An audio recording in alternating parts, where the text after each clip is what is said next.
ശ്രീ. വീട്ടിൽ നിന്ന് ഇറങ്ങിയപ്പോൾ മുതൽ ഞാൻ ശ്രദ്ധിച്ചു, മുഖമെല്ലാം വല്ലാതിരിക്കുന്നു. നമ്മൾ പോകുന്നത് നിനക്ക് ഇഷ്ടമായില്ലേ? ഡാനി ഡ്രൈവിങ്ങിനിടയിൽ നന്ദുവിൻ്റെ മുഖത്തേക്ക് നോക്കി ചോദിച്ചു. അത് കേട്ട് വാടിയൊരു പുഞ്ചിരിയായിരുന്നു അവൾ കൊടുത്ത മറുപടി. എന്തുകൊണ്ടോ അവളുടെ ഹൃദയം വല്ലാതെ വേദനിച്ചു. ശ്രീ, നീ വിഷമിക്കാതെ. നിനക്കെപ്പോൾ അവരെ കാണണമെന്ന് തോന്നുന്നുവോ അപ്പം എന്നോട് പറഞ്ഞാൽ മതി. അപ്പം നമ്മുടെ അനിയത്തിമാരെയും അമ്മയെയും നമുക്ക് പോയി കാണാം. നീ ഡാനിയുടെ വായിൽ നിന്ന് നമ്മുടെ അനിയത്തിമാർ എന്ന് കേട്ടതും നന്ദു അത്ഭുതത്തോടെ അവനെ ഉറ്റുനോക്കി. അത് കണ്ട് ഡാനി മുന്നിലേക്ക് നോക്കി ഒന്ന് ചിരിച്ചു. എന്നിട്ട് പറഞ്ഞു, സത്യമാണോ ഞാൻ പറഞ്ഞത്? എനിക്ക് അവരെ അങ്ങ് നന്നായിട്ട് ഇഷ്ടപ്പെട്ടു. ഇനി മുതൽ അവർ എൻ്റെയും കൂടെയാണ്. ഡാനിയുടെ ഓരോ വാക്കുകളും നന്ദുവിൽ സന്തോഷമാണ് ഉണ്ടാക്കിയത്. അതുകൊണ്ട് തന്നെ അവൾ നിറഞ്ഞ പുഞ്ചിരിയാലെ സീറ്റിലേക്ക് ചാരി കണ്ണടച്ചിരുന്നു. പെണ്ണിന് നേരത്തെ ഉണ്ടായിരുന്ന കുറുമ്പുമില്ല എന്ന് ഡാനി ഒരു നിമിഷം ഓർത്തുപോയി. അങ്ങനെ അവർ നേരെ വീട്ടിലേക്കാണ് പോയത്. ഡാനിക്ക് കുറുമ്പോടെയും കുസൃതിയോടെയും അവരുടെ വീട്ടിൽ പെരുമാറിയിരുന്ന നന്ദുവിനെ വല്ലാതങ്ങ് ഇഷ്ടപ്പെട്ടിരുന്നു. താനെന്തായി വല്ലാതിരിക്കുന്നേ?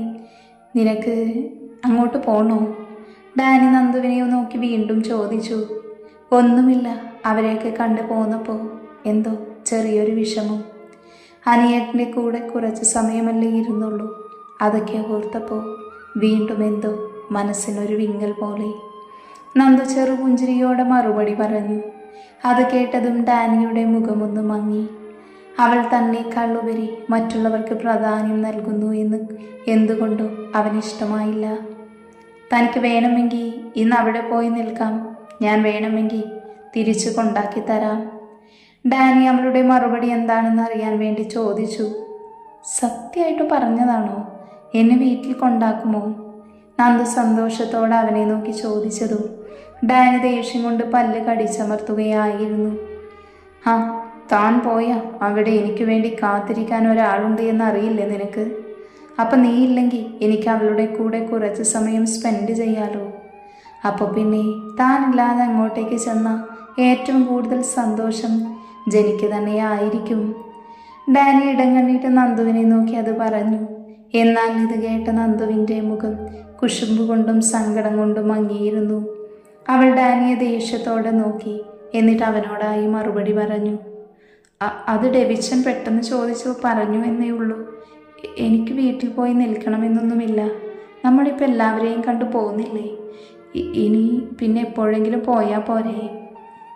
നന്ദു പതർച്ചയോട് അവനോട് പറഞ്ഞതും എന്നാൽ നന്ദുവിൻ്റെ ഡെവിച്ചൻ എന്നുള്ള വിളിയിൽ കുരുങ്ങിക്കിടക്കുകയായിരുന്നു ഡാനി. എന്തുകൊണ്ടോ അവൻ്റെ ഉള്ളിൽ തണുപ്പ് പടരുന്നത് പോലെ അവന് തോന്നി. അതുകൊണ്ട് തന്നെ അവൻ ചെറുപുഞ്ചിരിയോട് അവളോട് ചോദിച്ചു. താൻ തിരിച്ച് തൻ്റെ വീട്ടിലേക്ക് പോകുന്നു അതോ കുരിശിങ്കിലേക്ക് പോരുന്നു? ഇപ്പം തന്നെ പറഞ്ഞാലേ ഞാൻ കൊണ്ടാക്കി തരാം നിന്നെ. അവൻ വീണ്ടും അവളെ കളിപ്പിക്കാനായി ചോദിച്ചു. ഞാൻ കുരിശിങ്കിലേക്കാണ് പോരുന്നത്. വീട്ടിലേക്ക് പിന്നെ ഒരു ദിവസം പോകാം. നിങ്ങളങ്ങനെ ജെനിയുടെ കൂടെ രസിക്കണ്ട. ലാസ്റ്റ് പറഞ്ഞത് അവൻ കേൾക്കാത്ത രീതിയിലായിരുന്നു. അതും പറഞ്ഞ് കാറിൻ്റെ വിൻഡോയിലൂടെ പുറത്തെ കാഴ്ചകൾ നോക്കിയിരുന്നു. ഡാനി ഒരു ചിരിയോടെ ഡ്രൈവിങ്ങിലേക്ക് ശ്രദ്ധ തിരിച്ചു. ഇരുവരും കുരിശിങ്കിലേക്ക് തിരിച്ചെത്തിയപ്പോൾ മുറ്റത്ത് തന്നെ ജെനി നിൽപ്പുണ്ടായിരുന്നു. ഡാനി നന്ദുവിനെ നോക്കിയപ്പോൾ അവളും അതേസമയം ഡാനിയെ നോക്കി. അത് കണ്ട് ഡാനി ഗൗരവത്തോടെ കാറിൻ്റെ ഡോറ് തുറന്നിറങ്ങി. കൂടെ നന്ദുവും. ഇരുവരെയും കണ്ടതും ജെനി ഓടി ഡാനിയുടെ അടുത്തേക്ക് വന്നു. ഇവൾക്ക് എത്ര കിട്ടിയാലും പഠിക്കില്ലേ? കർത്താവേ, എൻ്റെ കയ്യിൽ നിന്നും ഇവൾ നന്നായിട്ട് വാങ്ങിക്കൂട്ടും. ഡാനി ജെനി അവൻ്റെ അരികിലേക്ക് വരുന്നത് കണ്ട് മനസ്സിൽ പറഞ്ഞു. നിങ്ങൾ എവിടെയായിരുന്നു? അമ്പലത്തിൽ പോയിട്ട് വരാൻ എന്താ ഇത്ര ലേറ്റായത്? ജെനി ഡാനിയുടെ കൈകളിൽ കൈ ചേർത്തുകൊണ്ട് ചോദിച്ചു. ഇത് കണ്ട് നന്ദുവിന് എന്തോ വല്ലായ്മ തോന്നി. നന്ദു ഇരുവരെയും ഒന്ന് നോക്കി അകത്തേക്ക് കയറി. അവൾക്കെന്താ എൻ്റെ ഭർത്താവിനെ കണ്ട ഒരു ഇളക്കം? അവൾക്ക് നാട്ടിൽ വേറെ ചെക്കന്മാരെ കിട്ടില്ലേ? നന്ദു പിറുപിറുത്തുകൊണ്ടാണ് അകത്തേക്ക് കയറിയത്. അത് നന്നായി ഡാനി കേൾക്കുകയും ചെയ്തു. അവൻ്റെ ചുണ്ടിൽ ആ സമയം ആരെയും മയക്കുന്നൊരു ചിരിയുണ്ടായിരുന്നു. നന്ദു അകത്തേക്ക് കയറിയതും ഹാളിലെ സോഫയിലിരിക്കുന്ന സാറയെയാണ് കണ്ടത്. സാറ നന്ദുവിനെ കണ്ട് എണീറ്റ് അവളുടെ അടുത്തേക്ക് വന്നു. പുച്ഛത്തോടെ നന്ദുവിനെ അടിമുടിയൊന്ന് നോക്കിക്കൊണ്ട് സാറ പറഞ്ഞു. ഇവിടെ മഹാറാണിയായി നീ വാഴില്ല. അതിന് ഞാൻ ജീവനുള്ളിടത്തോളം കാലം സമ്മതിക്കില്ല. എന്നെയും എൻ്റെ മോളെയുമാണ് നീ വേദനിപ്പിച്ചത്. അതിന് നീ വേദനിക്കുക തന്നെ ചെയ്യും. നീ നോക്കിക്കോ. ഡാനിയുടെ ഭാര്യയായി എന്നും ജെനി മാത്രമേ ഈ കുരിശിങ്കലിൽ മരുമകളായി വരൂ. നീയായിട്ട് തന്നെ എൻ്റെ മോൻ്റെ ജീവിതത്തിൽ നിന്നും ഇറങ്ങിപ്പോകുന്നതായിരിക്കും നിനക്ക് നല്ലത്. അതല്ല, ഡാനിയുടെ ഭാര്യയായി ഇവിടെ അങ്ങ് സുഖിച്ച് വാഴാമെന്നുള്ള എന്തെങ്കിലും ഉദ്ദേശം നിനക്കുണ്ടെങ്കിൽ അതിനി സാറ സമ്മതിക്കില്ല. സാറ ദേഷ്യത്തോടെ പറഞ്ഞു. എന്നാൽ ഇത്രയും കേട്ടിട്ടും നന്ദുവിലൊരു മാറ്റവും ഉണ്ടായില്ല എന്നത് സാറയിൽ കൂടുതൽ ദേഷ്യമാണ് ഉണ്ടാക്കിയത്.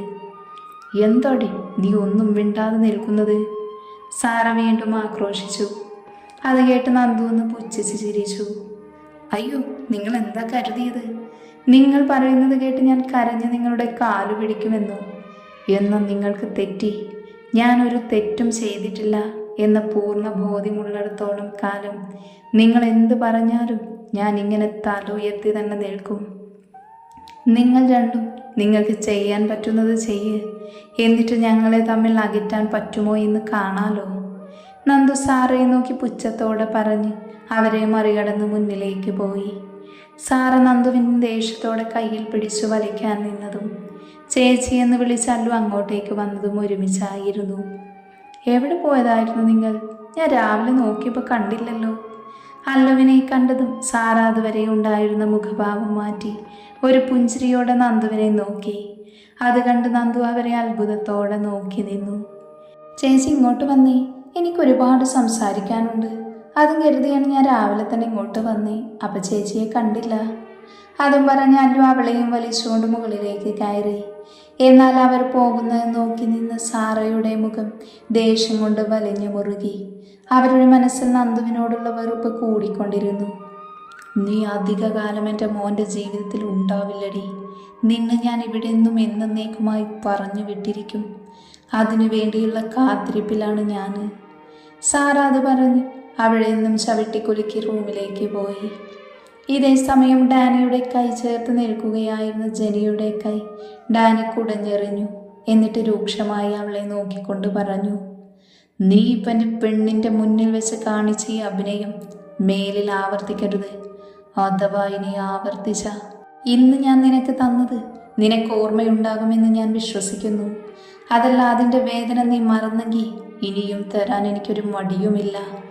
അതുകൊണ്ട് പന്ന മോളെ, ഇനി ഇതുപോലെ എന്നെ ഒട്ടാൻ വന്ന എൻ്റെ പ്രതികരണം എന്തായിരിക്കുമെന്ന് എനിക്ക് തന്നെ അറിയില്ല.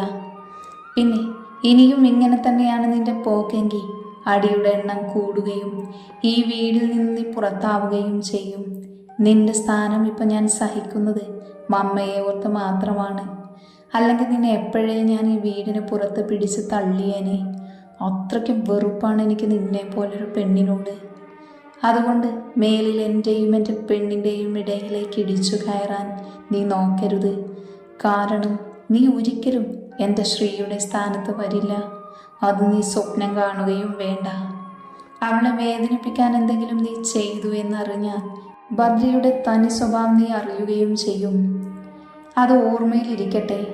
ഡാനി വെറുപ്പോട് അവളെ നോക്കി പറഞ്ഞുകൊണ്ട് അകത്തേക്ക് കയറിപ്പോയി. വന്നു കയറുന്നതിന് മുന്നേ അവൾ നിന്നെ മയക്കിയെടുത്തു എന്ന് തോന്നുന്നല്ലോ ഡാനി. എങ്ങനെ എടുക്കാതിരിക്കും? പൊട്ടിക്കാട്ടിൽ വളർന്നവർക്ക് വലിയ വീട്ടിലെ ആണുങ്ങളെ വലവീശി പിടിക്കാൻ പ്രത്യേക ആർത്തിയാണല്ലോ. പക്ഷേ ഈ ജനി ജീവനോടെ ഉള്ളപ്പോൾ നിങ്ങളെ ഒന്നായി ജീവിക്കാൻ ഞാൻ അനുവദിക്കില്ല. അത് എന്ത് വില കൊടുത്തിട്ടാണെങ്കിലും നിന്നെയും നിന്റെ സൗഭാഗ്യങ്ങളും ഈ ജനിയുടെ കാൽ ചുവട്ടിലെത്തിച്ചിരിക്കും. ജനി വീറോടെ പറഞ്ഞുകൊണ്ട് അകത്തേക്ക് കയറിപ്പോയി. അവളുടെ മനസ്സിൽ എങ്ങനെയെങ്കിലും നന്ദുവിനെയും ഡാനിയെയും പിരിക്കണം.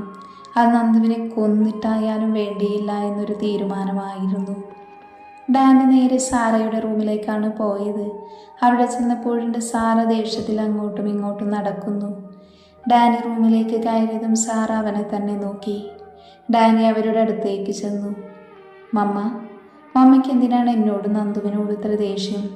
ഞാൻ ഒരിക്കലും ജനി അംഗീകരിക്കാൻ പോകുന്നില്ല. എനിക്ക് അവളെ പോലെ സ്വഭാവമുള്ളൊരു പെൺകുട്ടിയെ സ്നേഹിക്കാൻ കഴിയില്ല. എനിക്ക് ശ്രീയെ ഇഷ്ടവുമാണ്. അതുകൊണ്ടാണ് ഞാൻ ശ്രീയെ വിവാഹം കഴിച്ചത്.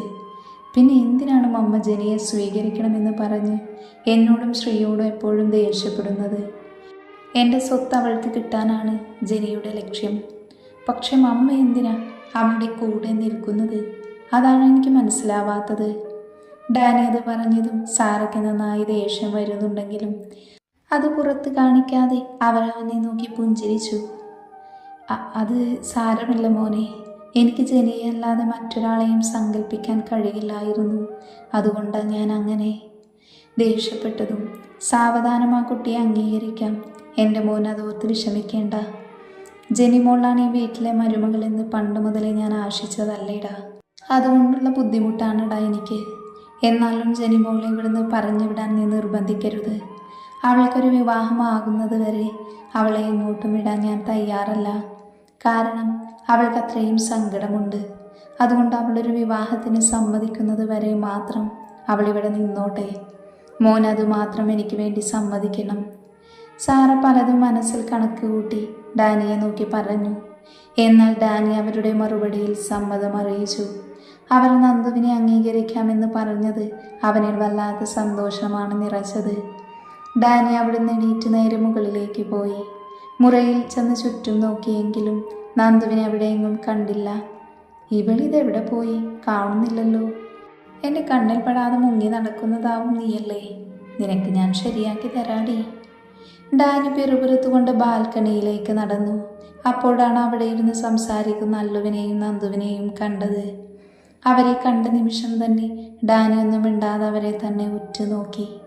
ഡാനിയുടെ ശ്രദ്ധ മുഴുവൻ അവൻ്റെ പെണ്ണിലാണെന്ന് മാത്രം. നന്ദുവിൻ്റെ മുഖം വളരെ സന്തോഷത്തിലാണ് എന്ന് അവൻ മനസ്സിലോർത്തു. അല്ലു പറയുന്നതെല്ലാം നന്ദു ഒരു പുഞ്ചിരിയോടെ കേട്ടിരിക്കുന്നുണ്ട്. ഇവൾക്ക് എല്ലാവരോടും ചിരിച്ചും കളിച്ചും സംസാരിക്കാൻ അറിയാം, എന്നോട് മാത്രം അവൾക്ക് പറ്റില്ല അല്ലേ? ഡാനി ഓരോന്ന് മനസ്സിൽ ചിന്തിച്ചുകൊണ്ട് അവരുടെ അടുത്തേക്ക് ചെന്നു. അല്ലുവിൻ്റെ തോളിലൂടെ കൈയിട്ടു. ഏട്ടായി, ഏട്ടായി എപ്പോൾ എത്തിവിടെ? അല്ലു അവനെ സംശയത്തോടെ നോക്കിക്കൊണ്ട് ചോദിച്ചു. ഓ, നമ്മൾ വന്നിട്ട് കുറച്ചായി. നിനക്ക് പിന്നെ നമ്മളെയൊന്നും പറ്റില്ലല്ലോ.